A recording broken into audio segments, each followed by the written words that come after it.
इस वीडियो में हम लोग समझने वाले हैं भूकंप के बारे में, यानी कि अर्थक्वेक्स जिसे कहा जाता है।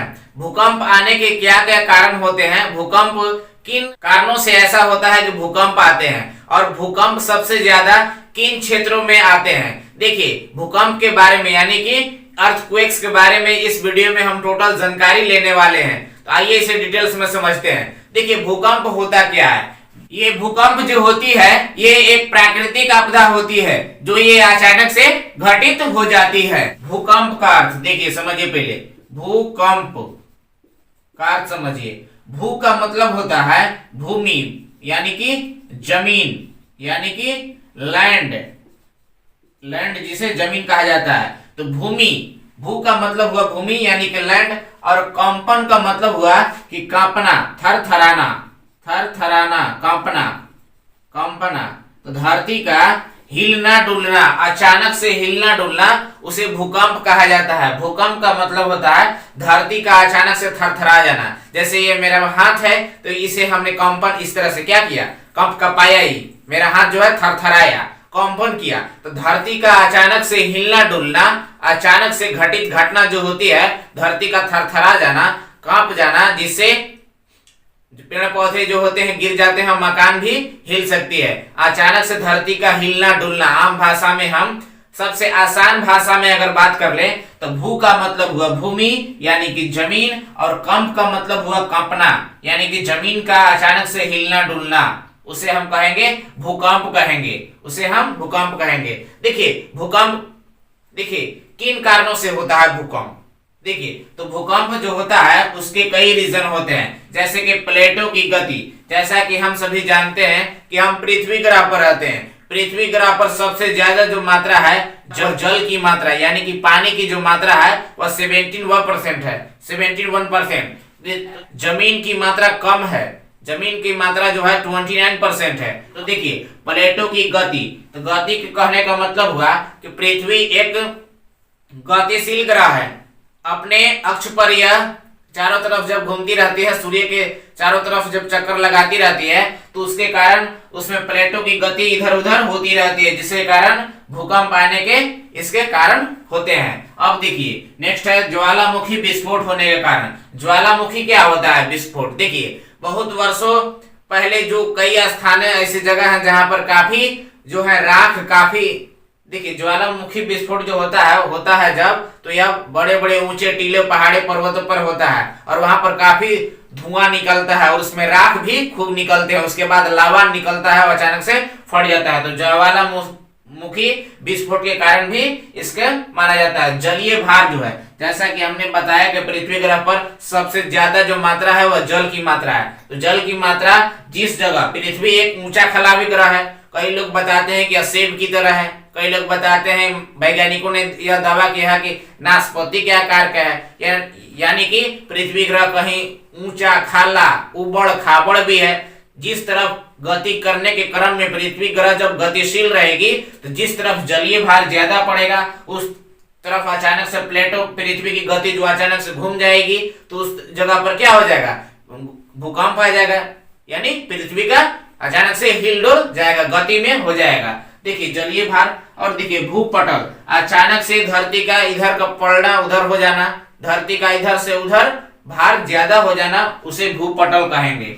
भ्रंश, भ्रंश का मतलब वही हिल डुल जाना। देखिए, भूकंप कितने प्रकार के होते हैं। भूकंप जो होते हैं वह 3 प्रकार के होते हैं। भूकंपों का अध्ययन जो होता है, देखिए, भूकंपों का जो अध्ययन कहलाता है वह सिस्मोलॉजी कहलाता है, यानी भूकंप लेखी कहलाता है। भूकंप लेखी यानी कि सिस्मोलॉजी इसका अध्ययन कहलाता है, स्टडी यानी कि अध्ययन। भूकंप को कैसे मापा जाता है, भूकंप मापने के किस यंत्र से मापा जाता है। तो देखिए, इसे रीचर स्केल से मापा जाता है, रीचर स्केल से मापा जाता है, और इसका नाम है एक और सिस्मोग्राफ से मापा जाता है। सिस्मोग्राफ से इसे मापा जाता है भूकंप को, कि भूकंप जो आया वह कितना फास्ट आया, कितना तेजी से आया और विध्वंस करके चारों तरफ चला गया। देखिए, भूकंप जो होता है मुख्यतः 3 तरंगे, भूकंप आने के 3 इसके देखिए होते हैं तरंगे। भूकंप के 3 तरंगे होते हैं। सबसे पहला जो होता है वह होता है प्राथमिक तरंगे यानी कि प्राइमरी तरंगे, दरी जिसे कहा जाता है। यह जो प्राथमिक तरंगे जो होती है सबसे तेज आती है, सबसे तीव्र यानी कि सबसे तेज, सबसे स्पीड गति में यही आती है प्राथमिक जो ये तरंगे होती है यानी कि प्राइमरी तरंगे। लेकिन सबसे तीव्र गति में जब आती है तो ये कम विध्वंस करती है। दूसरा होता है सेकेंडरी तरंगे जो होती है जिसे अनुप्रस्थ कहा जाता है। यह जो होती है वह प्राइमरी तरंगे से यह कम गति में आती है, कम गतिशील ये होती है।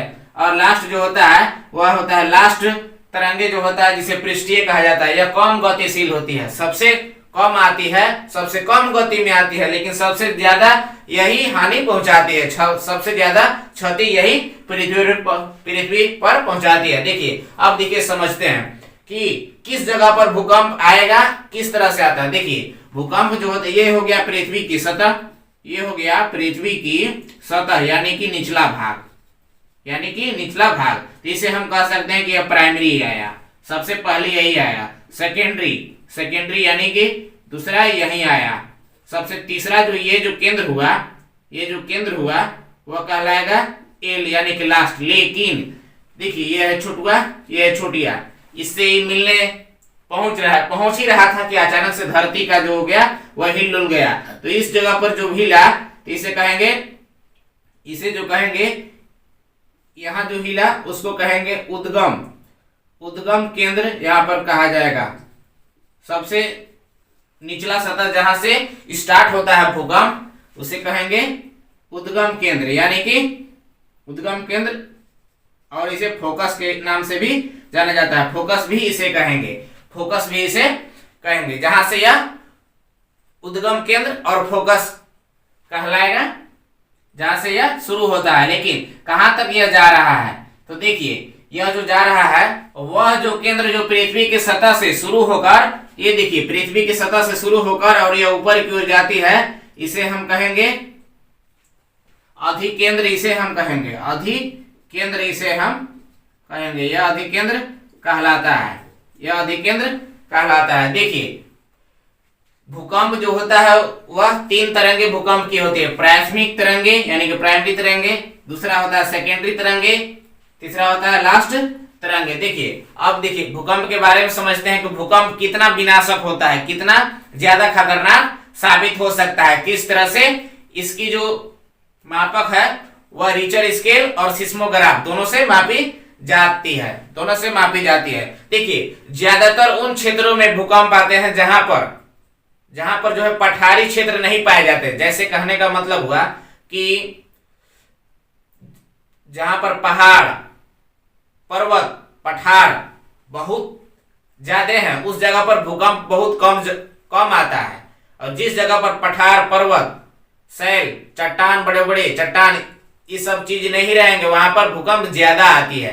यानी कि जैसे हमारा जो झारखंड है, झारखंड के चारों तरफ चारों ओर बड़े बड़े पहाड़, पर्वत, पठार हैं, तो यहाँ जो होता है कंपन, धरती का हिलना डुलना बहुत ही कम होता है। और दुनिया में सबसे ज्यादा देखिए जो भूकंप आता है वह आता है जापान देश में, लगभग एक दिन में 2 बार आ जाता है। जापान देश में, नेपाल देश में भी कुछ आता है, तो सबसे ज्यादा जापान में ही आता है। देखिए भूकंप कितना ज्यादा खतरनाक हो सकता है इसके बारे में समझते हैं। देखिए भूकंप की तीव्रता यानी कि भूकंप, धरती का हिलना डुलना कितना तेजी से हो सकता है, कितना स्पीड से आया भूकंप और इसे किस तरह से मापेंगे, प्रभाव कितना डालता है। देखिए इसके बारे में समझते हैं। 0 से लेकर यानी 0 से लेकर 0.9 तक जब इतना गति में जब आएगा 0 से लेकर 0.9 तक, तो यह सिस्मोग्राफ से पता चला जा सकता है, इसे किया जाता है। और रिचर स्केल से देखिए 2 से लेकर 2.9 गति में जब आएगा तो इसमें हल्का कंपन होता है, यानी धरती बहुत ही एकदम हल्का घूमेगा, बहुत ही हल्का इसमें हिल डुल जाएगा। वहां पर वैसे क्षेत्र जहां पर पठारी होते हैं वहां पर बहुत ही कम हिलता डुलता है। नेक्स्ट है देखिए 3 पॉइंट से लेकर 3.9 तक इतना की गति में जब आएगा तब ट्रक के पास से गुजरने जैसा व्यक्ति को फील होगा, यानी कि महसूस होगा, यानी कि अनुभव होगा। देखिए 4 से लेकर 4.9 के गति में अगर आएगा तो खिड़कियों के जो शीशे हैं वो हिल डुल जा सकते हैं, गिर सकते हैं, टूट सकते हैं, खिड़की के शीशे तक हिल सकते हैं। 5 से लेकर 5.9 के बीच अगर आएगा तो फर्नीचर हिल सकता है। 6 से लेकर 6.9 के बीच अगर गति में आया भूकंप तो मकानों की नींव यानी कि मकानों की जो बेस होती है, जो आधार होती है, सबसे निचली सतह जो होती है पृथ्वी से जुड़ी, वह हिल सकती है, वह हिल डुल सकती है, बिखर सकती है। 7 से लेकर 7.9 के बीच जब आएगा तो मकान भवन जो है वह विध्वंस हो सकते हैं, वह पूरी तरह से गिर सकते हैं। 8 से लेकर 8.9 के बीच अगर गति से आया भूकंप तो वह इमारत, बड़े बड़े बिल्डिंग और पुल भी गिर सकते हैं।